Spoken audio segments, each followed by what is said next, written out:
Let's begin. So welcome to today's morning session. So before we get started, I have a quick announcement. So one of the speakers this afternoon, Josephson, had to cancel because of some flight problems. So we'll just shift the session forward by one talk.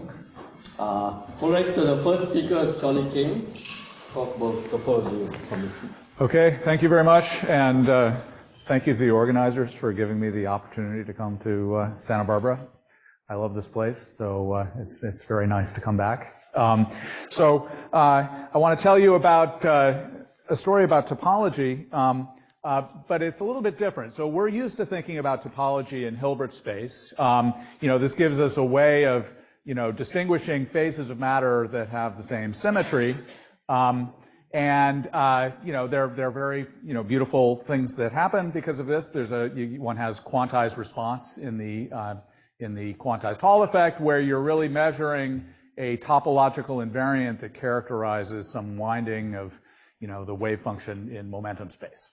Okay, and so this is of course something that has developed over the last decades in many exciting ways, and there are many applications. Topology, especially when combined with symmetry, that that we all have enjoyed thinking about. This is not what I'm going to be talking about. Yesterday we had this picture where you have topology and interactions, and all the interesting stuff is either up over here or up here. I'm going to be down here. It's going to be no interactions and topologically trivial. But there is still some topology which is a little bit different. And so this is something that, I got started, I was sitting by myself in my room during the pandemic, thinking about things. And so I thought about this picture, which is the Fermi surface of copper. The Fermi surface of copper is a topological object. It has these little handles on it. And it's basically a genus 4 surface. And so I asked myself the question whether that number 4 has any significance. It's a topological invariant, but it's a rather different topological invariant than the Chern number. Okay, it's characterizing the the sort of shape of the Fermi surface. And so I asked myself whether this has any significance. And so what I'd like to tell you about is my story of my efforts to answer that question and what I've come up with. Okay, and you can ask yourself at the end whether what I've come up with is interesting or not. I think that's an open question. And so I'm going to describe these stories. So there are 4 things. There's a quantized nonlinear response I'll talk about, and then I think there's one which may have the most close connection to experiment, which is a kind of Josephson junction setup that I'll tell you about. And then there's some more abstract and maybe harder to measure thing, which may have some deep implications about the structure of quantum entanglement in a Fermi liquid. Then I'll close with a sort of amusing observation I made about a free Fermi gas that somehow knows about the topology.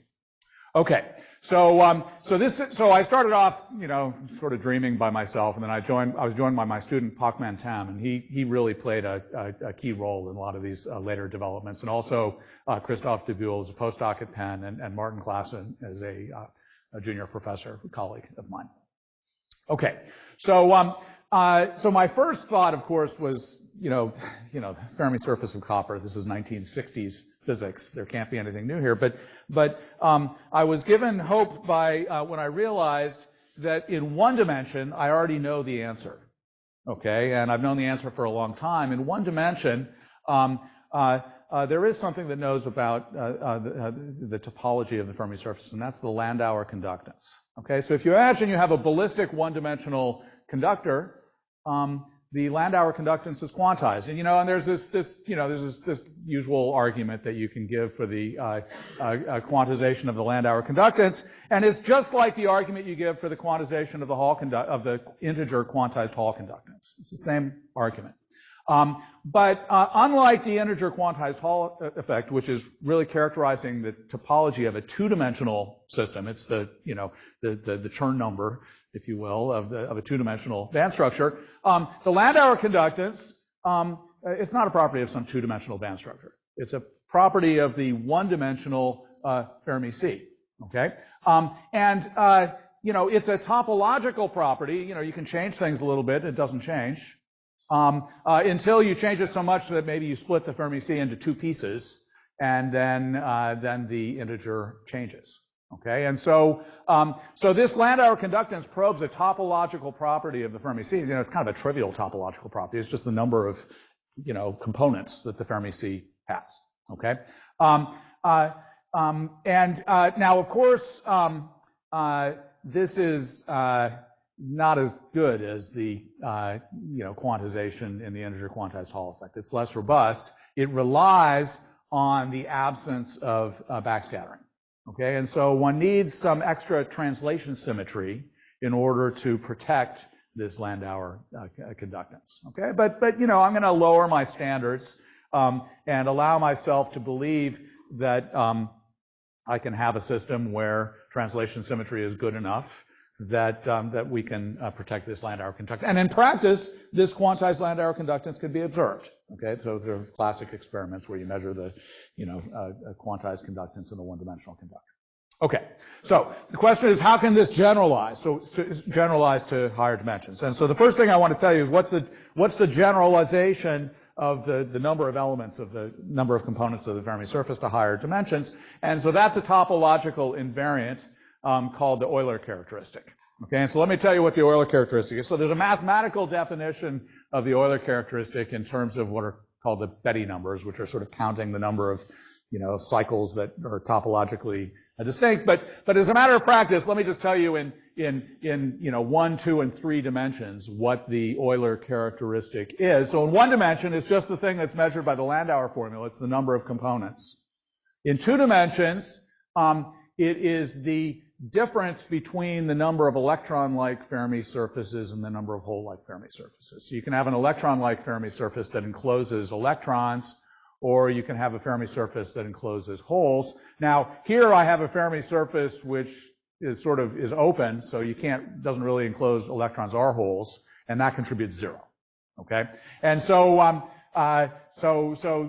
this is what you have in 2 dimensions. In 3 dimensions, it's just a sum over all of the different components of the Fermi surface of something related to the genus. So again, in copper, the genus is equal to 4.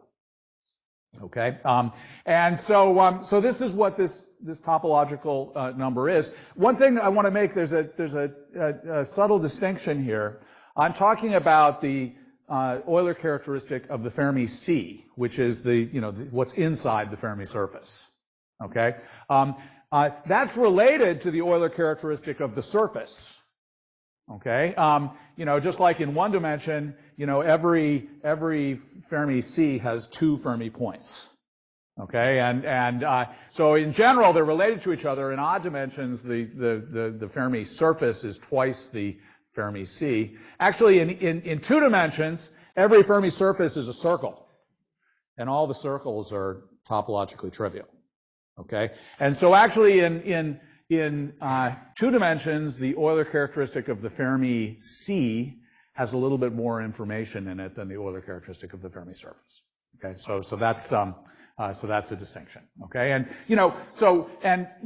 this number changes when you go through a transition, a Lifshitz transition, where the Fermi energy passes through some critical point, either a minimum or a maximum or a saddle of the energy dispersion.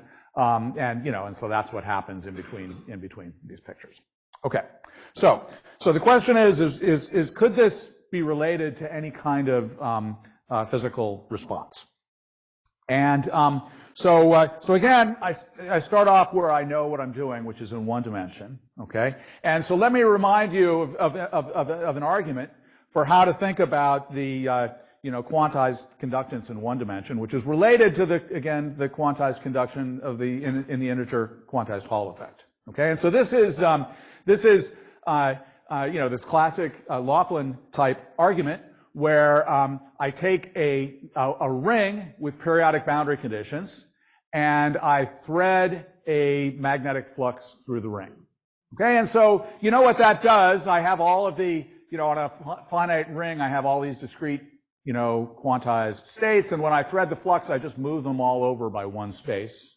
And so then I have one extra right-moving electron and one less left-moving electron. Okay, and so this is exactly the chiral anomaly, associated with this, and so if I count the number of electrons that are moving to the right, okay, then the difference before and after I thread a flux quantum is exactly equal to 1. Or if I have more than one component of the Fermi surface, it's just going to be the number of components of the Fermi surface. Okay, so this difference is precisely the Euler characteristic of the one-dimensional Fermi sea. Okay, now so I want to step this up a dimension. Okay, and so let me put my two-dimensional metal, my two-dimensional Fermi gas, on a torus, which has two fluxes that I can thread. Okay, and so what I'm going to do is I'm going to count the number of electrons that are moving up and to the right. Okay, so that have a positive velocity in both the x and the y directions. And then I'm going to thread the flux. And so what I'm going to do is so first I'll imagine threading the flux in the x direction. And so what that's going to do is it's going to move everything over by one space in the x direction. And so there's going to be extra electrons moving, in this little sliver here. There's going to be one extra electron for every value of ky. Okay, so if I calculate the change in the number of electrons moving up and to the right, there are going to be lots, because everywhere in this blue region here, there's going to be an extra electron. But now I want to ask, how does that change if I thread the flux in the y direction? Okay, and so then it's clear if I just move this up by one space, then everything is going to be the same, except there's going to be one electron that crosses here. Okay, and so this difference is going to be precisely 1 for this Fermi surface. And I'd like to argue that for a more general Fermi surface, it's precisely the Euler characteristic. So let's imagine we have a more complicated Fermi surface that has electron and hole-like Fermi surfaces. So this one has one electron-like Fermi surface and two hole-like Fermi surface. So its Euler characteristic is -1. And so again, going through the same logic, I thread the flux in the x direction. That's going to move everything over horizontally. And then in the y direction, all that I need to do is I need to count the number of critical points here where basically the velocity is in the x direction, and with a plus sign where they're oriented like this, and a minus sign where they're oriented like this. And if I count that difference, I get -1. And I would like to argue to you that this is precisely the Euler characteristic. Okay, so you can imagine changing the shape of this. So for instance, I could have this point move out so that these 3 critical points turn into just 1 critical point, but this difference is going to stay the same. Okay, so this really is precisely this topological invariant. Okay, so there is some generalization of this Laughlin argument. Okay, to 2 dimensions, and so now the next question is could this possibly show up in some sort of measurable response? And so let me give you my best effort to do this, which and I'm going to show you there are caveats associated with it. But so what I can imagine trying to do is, let's imagine I have a big 2-dimensional electron gas, ballistic, and then I'm going to have, I'm going to cover it with metal contacts, and maybe these are capacitively coupled contacts, or maybe they're weak tunneling contacts. But the main thing I want is I want to be able to apply voltages to these, and so the electric field is going to be, lost my pointer here. Where did it go? You know what? I need a pointer. Let me. I have another one.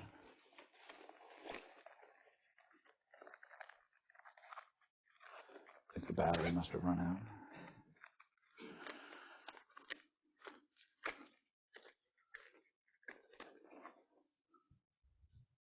Okay. So I'm going to apply voltages here, and that's going to, there's going to be an electric field in this region here and in this region here. And so, so the first thing I can imagine doing is applying a voltage in the x direction and then a voltage in the y direction. And so what I'd like to argue is that that's sort of like threading the flux. Okay, if I imagine this was in a torus, applying the electric field in a pulse is like threading the flux. And so what I can do is I can do a sequence of pulses where I do a pulse in the x direction, and then there's going to be some amount of charge that comes into this region. I can do a pulse in the y direction. I can measure the amount of charge that goes in this region. Or I can do both pulses and measure the amount of charge. And so what I want to compute is I want to compute the difference between the number that happens here minus this. Okay, and so this is going to give rise to the amount of charge that's sort of due to both pulses that comes about. And so what this Laughlin-like argument suggests is that this number should be precisely this Euler characteristic times the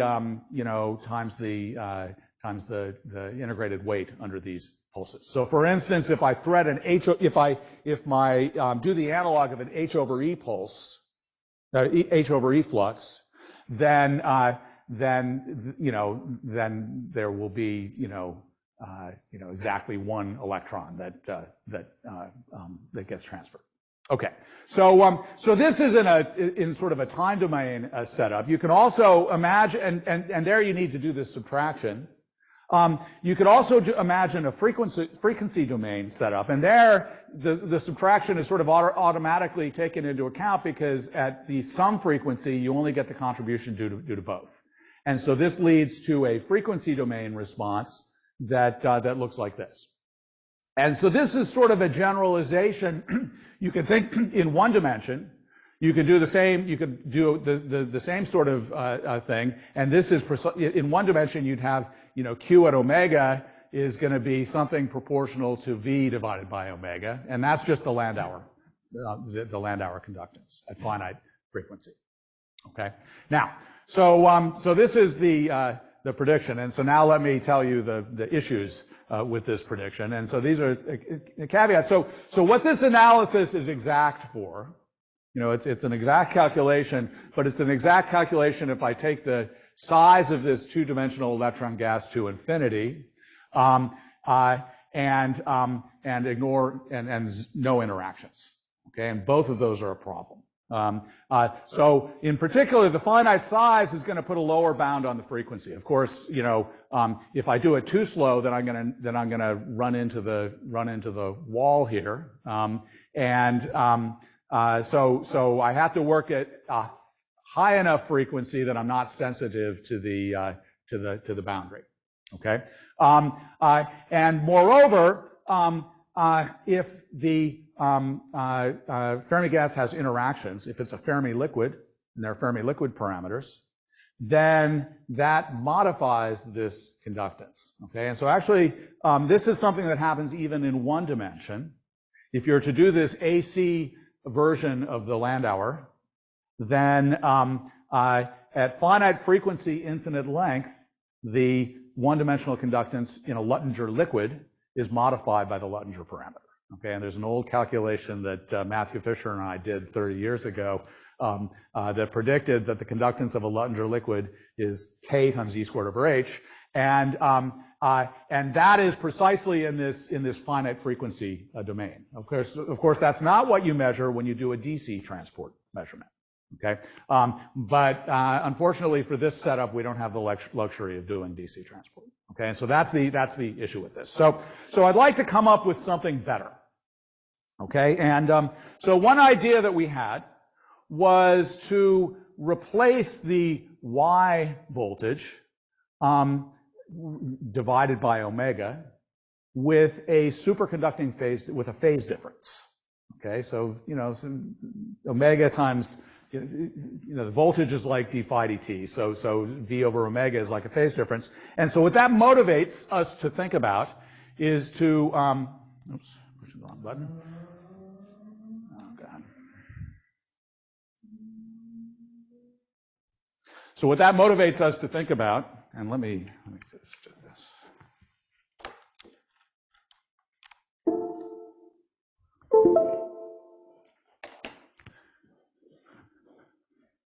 What that motivates us to think about is a linear Josephson. So I want to proximatize my two-dimensional electron gas with a superconductor, and then measure the transport in the two-dimensional electron gas. Okay, and so let's just think about what this is going to do. So if I proximatize my superconductor, I'm going to open up an energy gap. Superconducting energy gap, and if the phase difference is 0, then you know there's going to be an energy gap along this channel as well. Okay, and so if I apply a voltage to the normal region on this side, then there's going to be lots of Andreev reflection. Okay, but if this channel is long compared to the superconducting coherence length, so everything decays exponentially, then nothing is going to be happening on this other side. Okay, but if there are extended modes that propagate, that go down this channel, then putting a voltage here will result in a current here. Okay, and so now when the phase difference across this junction is equal to pi, then there will be sort of topological zero modes along this junction. And the way you can think about that, so think about an infinitely long channel, then for every value of kx, then you have a sort of a one-dimensional problem in the y direction. And it's just like a Jakiv-Rebbe problem. So if you linearize about the Fermi surface, then you exactly have a Jakiv-Rebbe problem where you have a one-dimensional, fermion at the pi junction, you have a change in the sign of the mass. And so that gives you a pair of degenerate zero modes inside the Fermi surface in this linearized approximation where I linearize the dispersion as a function of ky about the Fermi surface. Now, this is going to break down. So I have these zero modes in here for every value of kx inside the Fermi surface. But if I go outside the Fermi surface, there aren't going to be any zero modes. Okay? And so what has to happen is that when you cross the Fermi surface, this point, this critical point at kf, these zero modes have to disperse. Okay? And so what's going on here is that, we got the exact zero modes when we do the linearized approximation for the dispersion. That linearized approximation is going to break down when we get to this critical point. And then we need to do a theory where we sort of include both the states here and the states here. And in that theory, we can see the dispersion happen. So the upshot of this is that in this narrow, if we have a narrow junction, we have this single band of Andreev modes, and they disperse up. And so now these modes can then propagate across the channel, and I can pick them up by measuring the conductance. Okay? And so the question you have to ask is what happens to a quasi-particle? If I have a quasi-particle in the channel at this point, what happens to it? It has a group velocity, so it's propagating. It's going to end up in the lead eventually. What's going to happen to it? Is it going to become an electron in the lead, or is it going to become a hole in the lead? Okay, and in this case, what happens is that so when it propagates out into the lead, then basically it's like the superconducting gap has gone to 0, and so in that case, it's going to turn into an electron because of course, when you do the superconducting problem, you double the Hilbert space. You introduce this phantom, negative energy states due to doubling the Bogoliubov-de Hamiltonian. But when the superconducting gap goes to 0, then this is just a phantom copy. It's not real. Okay, and so this quasi-particle turns into an electron. And so the upshot of this is that if you measure the one-dimensional Landauer transport across here, then you will get a conductance you'll get a E squared over H conductance at positive voltage, but you'll get nothing at negative voltage. Okay, and so the prediction is that if you put a voltage here, measure the current here, as a function of that voltage, it will have this sort of rectified behavior. Okay, and so that is the prediction. And so what I'd like to argue is that this rectified behavior actually knows about the topology of the two-dimensional Fermi surface. So let's imagine we have a more complicated Fermi surface.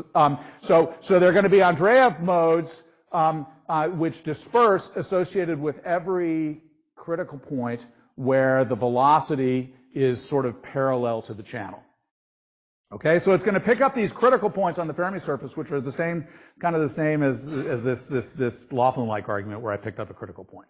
Okay, and so I have this dispersion, but there are two different kinds of critical points. There's a critical point that looks like this, and there's a critical point that looks like this, which looks like I have an electron-like Fermi surface or I have a hole-like Fermi surface. And those ones are going to either disperse up or they're going to disperse down. So an electron here is going to, turn into a hole, whereas here it's going to turn into an electron. And the upshot of this is that if I measure this Landauer conductance, then at positive voltage, I'm going to pick up the number of electron-like critical points. And at negative voltage, I'm going to pick up the number of hole-like critical points. Okay, and so this leads to a rectification effect, which should pick up this topological invariant. Okay, and so we've done a little bit more on this. I think I'm going to, since I'm running out of time, I'm going to skip through this. This rectification effect is actually a little bit more robust than we originally thought. And maybe there will be some hopeful places where one can look at this. In particular, one thing I'll say, Bernal bilayer graphene, in principle, one can tune several different, through different phases that have different invariants, and one can maybe measure this. Okay, so in the 5 minutes I have left, I want to tell you one more story, which is, I think, maybe a little bit deeper, and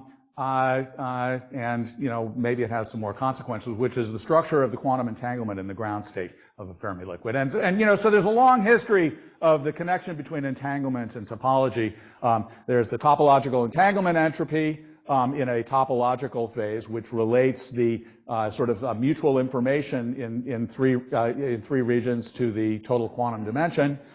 There is also a different story, which in one dimension, in a one-dimensional, 1 plus 1 dimensional conformal field theory, there's a connection between the bipartite entanglement entropy and the chiral central charge. Okay, and so in particular, I'd like to, and in this case, for a one-dimensional Fermi gas, C is just equal to this number of copies of the Fermi surface. Okay, so the question is, does this have any generalization? So there's some history of this.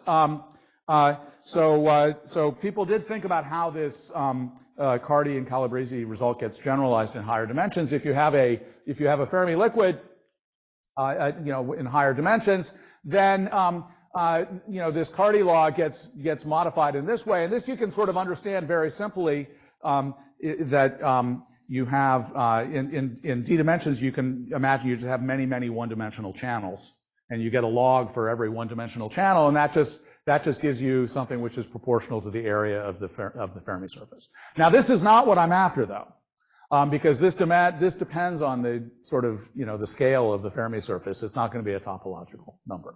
And so the issue there is that, in higher dimensions, the different regions meet on a line, and then you're going to get some sort of area law type entanglement. And so what we want, in order to get something that's universal, is something that characterizes regions that meet at a point. So in one dimension, of course, 2 dimensions meet at a point, so you get something universal. In 2 dimensions, 3 regions meet at a point. In 3 dimensions, 4 regions meet at a point. And so this suggests that we need to consider some sort of multipartite entanglement. And the short version, and again, I realize I'm running out of time, is that there's a version of the mutual information for 4 regions that we can compute, and it has exactly the same kind of structure as this Cardy and Calabrese result. There's a logarithmic divergence in the system size. It turns out it's log cubed, with a coefficient that is universal that is the topology of the three-dimensional Fermi surface. Okay, and one thing I can say about this, so we did this calculation for free electrons, non-interacting, but we can put interactions perturbatively in, and we can understand that they do not perturb the interactions. Just like in one dimension, interactions don't perturb what C is. Okay, and so really, I want to think that this is a way of distinguishing, Fermi, distinct topological Fermi liquid phases. Okay, and just as a byproduct of this calculation, so the way we did this calculation is, it turns out for free fermions, you can turn the entanglement entropy. It's related to the equal time correlation functions of the number of particles in these different regions, which in turn is related to the equal time correlation of the densities of electrons. Okay, and so we discovered this remarkable fact about one-dimensional, about a free Fermi gas. And let me just close with this observation, which is, and again, it generalizes something that we already knew in one dimension. When in one dimension, if you calculate S of Q, just the equal time density correlation function, you know how to do that using Wick's theorem. And what it ends up being is, it just ends up being proportional to the volume and momentum space that's, inside the Fermi surface but outside the Fermi surface shifted by Q. Okay, so it's just exactly proportional to the absolute value of Q. So in one dimension, there's a universal, density correlation function. And it turns out in higher dimensions, there's a generalization of this formula, okay, which is just as exact as this is for a free Fermi gas. Now, the caveat is, of course, if you turn on interactions, in one dimension, we know that this is no longer true, okay, because the density correlation functions get modified by the K of the Luttinger liquid, okay, and I think the same thing is going to happen to these, okay, but nonetheless, for free fermions at least, it's a universal thing, and so, maybe if one could have a free Fermi gas, one can make Fermi gases with weak interactions, either maybe, some weakly interacting metal, or maybe some atomic gas of where you can tune the interactions to be weak. So the experimental challenge is to measure this this equal time third order correlations. Okay, and I think that would be an interesting thing to be able to measure. Okay, so I've probably gone over. So let me just conclude. The main conclusion is, maybe it's something that should be obvious, is that the Fermi C is a topological invariant. There's a number associated with it, and so we've come up with some places where that number shows up, and maybe there's some experiments that one can do to probe that, and so that's what we got. Thank you very much.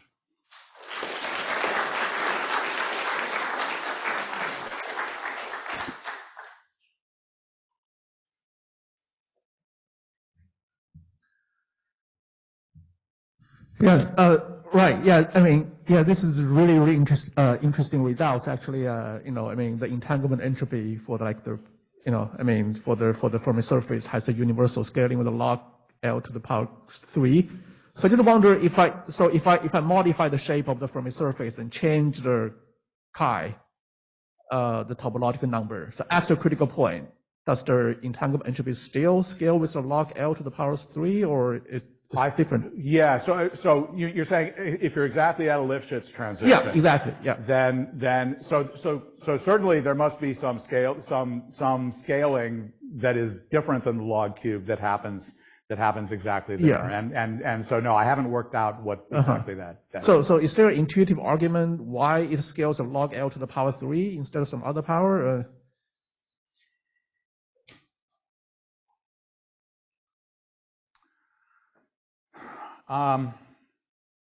There should be. Okay. I'm not sure I have it. Yeah. Okay. No problem. But yeah, there should be an argument for that. And maybe if I set for long enough, I'd be able to come up with it. But yeah. D is 3. Well, yeah, obviously, yeah. Yeah. I mean, one thing I can say is that this formula, which is, so this formula, is in a sense is true in any dimension. So if I have the correlation function of d plus 1 charges d+1 regions that meet at a point, then it'll have a log to the d, scaling. Yeah, I think just to reduce the entanglement entropy to this correlation of the density fluctuation is already kind of a non-trivial step, right? Yeah, but this is something that has been that's so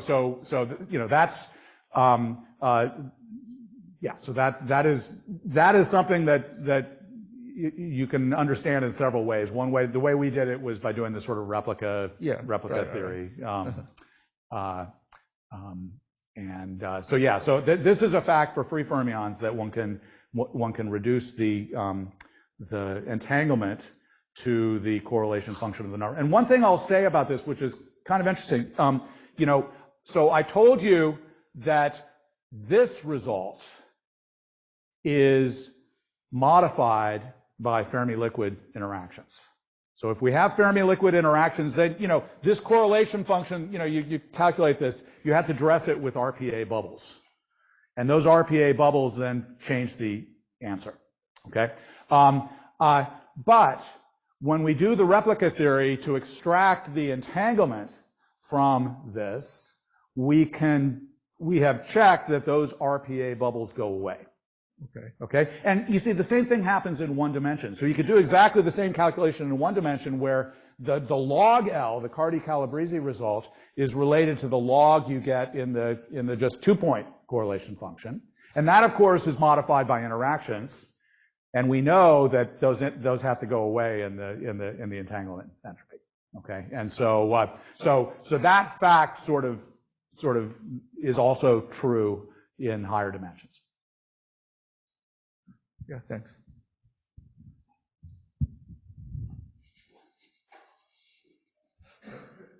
Filter first and then. So can you say a little more about the experiments you were flashing on the last slide, like low frequency noise, for instance? What would that probe directly? That I don't know. So what I'm trying to do here is I'm trying to, leverage all the things that I know about one dimension.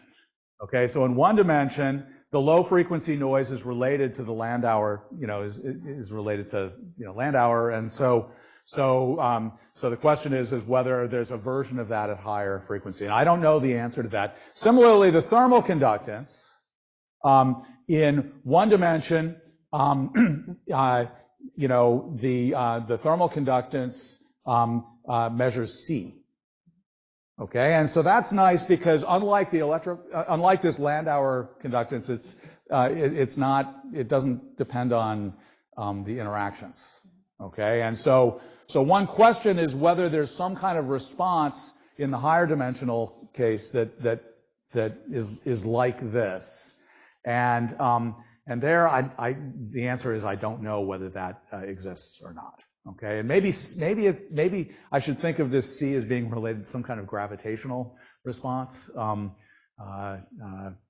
then I have an even harder time turning that into an experiment. So this is I don't really have a story I'm happy with for these. Okay, thank you. Yeah. Thanks, Charlie, for a very stimulating talk. I have a question about your relating the entanglement to the density correlators at the end. And my question has to do with possible correlations in a bosonic system. So, because what you described was a Fermi C, so yes. You're obviously thinking of fermions here. Yes. But in a way, the entanglement is showing up, you kind of constructing a product state of the different momenta that are occupied, and then you're antisymmetrizing that. That's what gives you then the entanglement of the Fermi C, and it is reflected in particular correlators of the density. Right. And I was wondering if one could do the same thing for bosons and describe the superfluid, again now making a symmetrization, not an antisymmetrization, and whether similar things could be reflected in the density correlators. Yeah, I mean, I would think the boson situation is going to be very different, right? I mean, without interactions, and one just has a boson condensate. It's not, so whereas in a Fermi gas, it's sort of described by a conformal field theory. So I think without interactions, the Bose gas is going to be different, right? Of course, with interactions, then the Bose gas turns into, something that looks like a Luttinger liquid. But I think that story is probably going to be different. So I don't see an obvious connection for a Bose gas of this simplification that relates the entanglement entropy to a density correlation, because that's something that really only works for non-interacting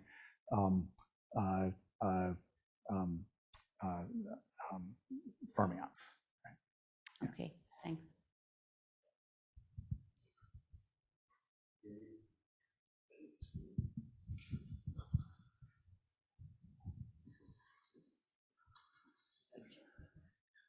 I guess there's an obvious question that comes up here with the, in light of this entropy and these different characteristics of the Fermi surface. So if I have a junction between two metals with essentially different topologically, different Euler numbers for the Fermi surface, sure, is there any consequence? In other words, you then of course have to look at the edge states for the two Fermi liquids. And then ask questions. And when you put those together, is there anything that I could learn from a metal-to-metal junction experiment, or any funny resistance that shows up? That's a good question. I don't know. I haven't thought deeply about that. But you see, so you want to go through a Lifshitz transition as a function of space. Right? Yeah. So I just have a which you can do, of course. Metallurgic. Yeah. I mean, you can. Of course. You can No. Samples. Yeah. So so the short answer is I don't have any specific predictions for what happens for that, but that's certainly something that's worth looking into. Yeah. Okay. Yeah. Thanks.